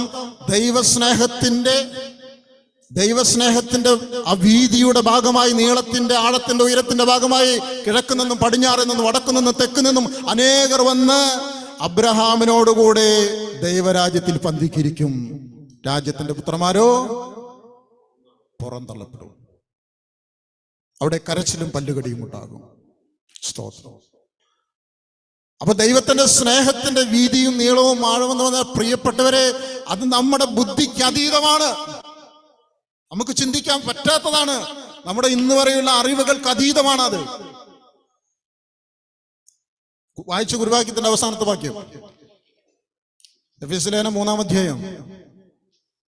വായിച്ച കുറുവാക്യത്തിന്റെ അവസാനത്തെ വാക്യം. പരിജ്ഞാനത്തെ കവിയുന്ന ക്രിസ്തുവിൻ സ്നേഹത്തെ അറിയുവാനും പ്രാപ്തരാകുകയും. പരിജ്ഞാനത്തെ കവിയുന്ന ക്രിസ്തുവിന്റെ സ്നേഹത്തെ അറിയുവാനായി പ്രാപ്തരാകുകയും. ദൈവസ്നേഹത്തിന്റെ നീളവും വീതിയും ഉയരവും ആഴവും ഗ്രഹിക്കാനും പരിജ്ഞാനത്തെ കവിയുന്ന, ചില തർജ്ജമകളിൽ കാണാം അറിവിനെ അതിക്രമിക്കുന്ന ക്രിസ്തുവിന്റെ സ്നേഹം. അറിവിനെ അതിശയിപ്പിക്കുന്ന ക്രിസ്തുവിന്റെ സ്നേഹം എന്ന് POCയിലും മലയാളം ബൈബിൾ, ഹോശാന ബൈബിൾ എന്ന് വിളിക്കുന്ന ബൈബിളില് അറിവിനെ അതിക്രമിക്കുന്ന ക്രിസ്തുവിന്റെ സ്നേഹം അറിയുവാനും പ്രാപ്തരാകണമെന്നും ദൈവത്തിന്റെ എല്ലാ നിറവിനോളം നിറഞ്ഞു വരികയും വേണം എന്നും പ്രാർത്ഥിക്കുന്നു. അപ്പൊ നമ്മുടെ ബുദ്ധിക്ക് ഒതുങ്ങുന്നതാണോ ഇത്? നമ്മുടെ അറിവിൽ ഒതുങ്ങുന്നതാണോ ഇത്? ഇത് ആർക്കറിയില്ലായിരുന്നു? യഹൂദന്മാർക്കറിയില്ലായിരുന്നു. രാജ്യത്തിന്റെ സുവിശേഷം എന്ന വീമ്പിളക്കി നടക്കുന്നവർക്ക് അറിയില്ലായിരുന്നു. അവരുടെ അറിവ് അതിൽ തന്നെ ഒതുങ്ങി നിൽക്കുന്നതാ. കുരുടന് വഴി നടത്തിയാൽ രണ്ടുപേരും കുഴിയിൽ വീഴും. പക്ഷേ ദൈവത്തിൽ നിന്ന് പരിജ്ഞാനം ലഭിച്ച്, അറിവ് ലഭിച്ച്, ക്രിസ്തുവിന്റെ സ്നേഹത്തിൽ വേരൂന്നി, അതിന്റെ നീളവും വീതിയും ഉയരവും ആഴവും ആരാഞ്ഞ് ഗ്രഹിച്ച്, സകല വിശുദ്ധന്മാരോടുകൂടെ എന്ന പോലെ അവരറിഞ്ഞതുപോലെ തന്നെ നമ്മളും അറിഞ്ഞ് ക്രിസ്തുവിന്റെ പരിജ്ഞാനത്തെ കവിയുന്ന സ്നേഹം അറിയുവാൻ, അംഗീകരിക്കുവാൻ പ്രാപ്തരാക്കുകയും വേണമെന്ന് പ്രാർത്ഥിക്കുന്നു. അവിടെ വിഭാഗീയതയില്ല, ഗ്രൂപ്പുകളില്ല, ജാതിയില്ല, മതമില്ല, വർണ്ണവർഗ വിവേചനമില്ല. പ്രിയപ്പെട്ടവരെ, ദൈവസഭയിൽ ഈ വക വിവേചനങ്ങളൊന്നുമില്ല. എല്ലാവരും ക്രിസ്തുവിൽ ഒന്നാണ്. ഗലാത്യ ലേഖനം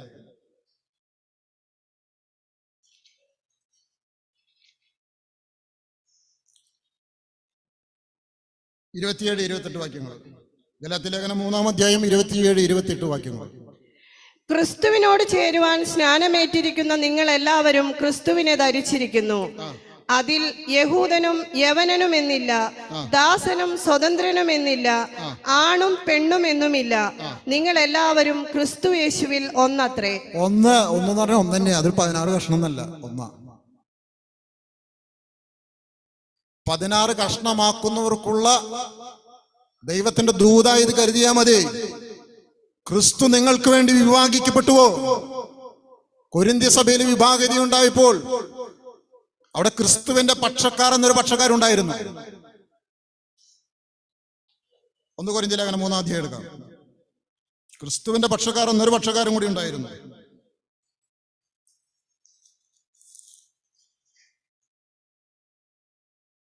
നാലാം വാക്യം മുതൽ, 3-ാം അധ്യായത്തിന്റെ 4-ാം വാക്യത്തിൽ മുതൽ. ഒരുത്തൻ ഞാൻ പൗലോസിന്റെ പക്ഷക്കാരൻ എന്നും മറ്റൊരുത്തൻ ഞാൻ അപ്പോലോസിന്റെ പക്ഷക്കാരൻ എന്നും പറയുമ്പോൾ നിങ്ങൾ സാധാരണ മനുഷ്യരല്ലയോ? അപ്പോലോസ് ആർ, പൗലോസ് ആർ, തങ്ങൾക്ക് കർത്താവ് ഞാൻ ഉദ്ദേശിച്ച വാക്യം, സോറി, അതല്ല. 1-ാം അധ്യായത്തിലാണ്. 1-ാം അധ്യായത്തില് 12-ാം വാക്യം മുതൽ. ഞാൻ പൗലോസിന്റെ പക്ഷക്കാരൻ, ഞാൻ അപ്പോലോസിന്റെ പക്ഷക്കാരൻ, ഞാൻ കേഫാവിന്റെ പക്ഷക്കാരൻ, ഞാൻ ക്രിസ്തുവിന്റെ പക്ഷക്കാരൻ എന്നിങ്ങനെ പറയുന്നു പോൽ. ഞാൻ ക്രിസ്തുവിന്റെ പക്ഷക്കാരനാ, നിങ്ങൾ പൗലോസിന്റെ പക്ഷക്കാരനായിക്കോ, നിങ്ങൾ അപ്പൊല്ലോസിന്റെ പക്ഷക്കാരനായിക്കോ, നിങ്ങൾ പത്രോസിന്റെ പക്ഷക്കാരനായിക്കോ, ഞാൻ ക്രിസ്തുവിന്റെ പക്ഷക്കാരനാ. അവരോടാ ചോദിക്കുന്നത്, ക്രിസ്തു നിങ്ങൾക്ക് വേണ്ടി വിഭാഗിക്കപ്പെട്ടുവോ? അത് പൗലോസിന്റെ പക്ഷക്കാരോടും പത്രോസിന്റെ പക്ഷക്കാരോടും അപ്പൊല്ലോസിന്റെ പക്ഷക്കാരോടും അല്ല ചോദിച്ചത്. ആ ചോദ്യം ആരുടെ നേർക്കായിരുന്നു? ക്രിസ്തുവിന്റെ പക്ഷക്കാർ എന്ന് വിളിക്കുന്നവരുടെ നേർക്കായിരുന്നു. ക്രിസ്തു നിങ്ങൾക്ക് വേണ്ടി വിഭാഗിക്കപ്പെട്ടുവോ? അവൻ പങ്കുവയ്ക്കപ്പെട്ടുവോ?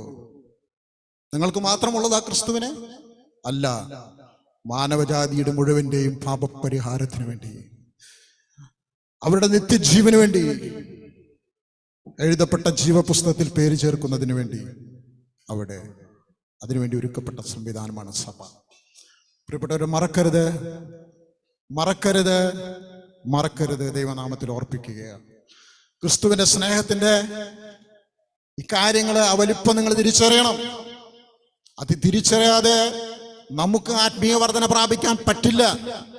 ഭിന്നതകളും വിഭാഗീയതകളും തർക്കങ്ങളും ഗ്രൂപ്പുകളും ഒക്കെ ഉണ്ടായി അങ്ങനെ കാലം കഴിക്കാനുള്ളതല്ല സഭയുടെ ദൗത്യം. സഭ എന്ന സംവിധാനം ദൈവത്തിന്റെ ബഹുവിധമായ ജ്ഞാനം വെളിപ്പെട്ടുകൊണ്ട് സഭ സമൂഹത്തിന് പ്രയോജനപ്പെട്ടുകൊണ്ട് സ്വർഗരാജ്യത്തിനായി പണിയപ്പെടുവാനുള്ളതാണ് സഭ എന്ന് ക്രിസ്തുവിന്റെ നാമത്തിൽ ഞാൻ ഇന്ന് ഈ സഭയെ ഓർമ്മപ്പെടുത്തുകയാണ്. മറക്കരുത് പ്രിയപ്പെട്ടവരെ. അവിടെ കൂശുന്നില്ല, ഫിലിസ്തീൻ എന്നില്ല, റഹാബ് എന്നില്ല, ബാബിലോൺ എന്നില്ല, മുസ്ലിം എന്നില്ല, ഹിന്ദു എന്നില്ല, പാഴ്സി എന്നില്ല, ജൈനൻ എന്നില്ല. എല്ലാവർക്കും വേണ്ടി കൊടുക്കപ്പെട്ടവനാണ് ക്രിസ്തു. അവൻ ദൈവത്തിന്റെ സ്നേഹമാണ്. പ്രിയപ്പെട്ടവരെ, മറക്കരുത്. സ്തോത്രം, സ്തോത്രം. അവരുടെ പേരുകളെ ദൈവം എഴുതി വച്ചിരിക്കുന്നത് ജീവന്റെ പുസ്തകത്തിലാണ്. അന്ത്യനാളിൽ ന്യായവിധിയുടെ സമയത്ത് പുസ്തകങ്ങൾ തുറക്കപ്പെട്ടു. ജീവന്റെ പുസ്തകം എന്ന മറ്റൊരു പുസ്തകം തുറക്കപ്പെട്ടു.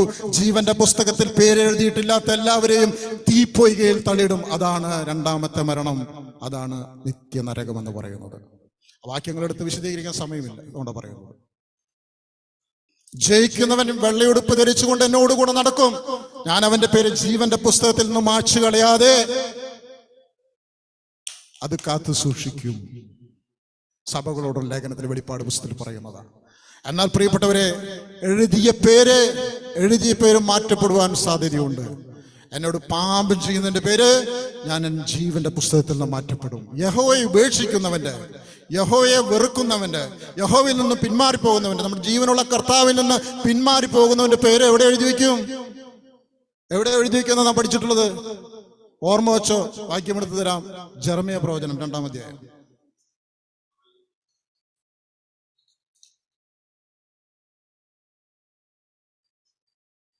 ജെറമ്യാ പ്രവചനം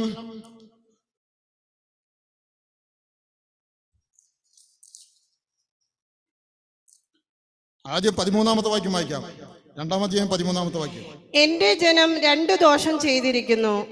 അവർ ജീവജലത്തിന്റെ ഉറവയായ എന്നെ ഉപേക്ഷിച്ചു.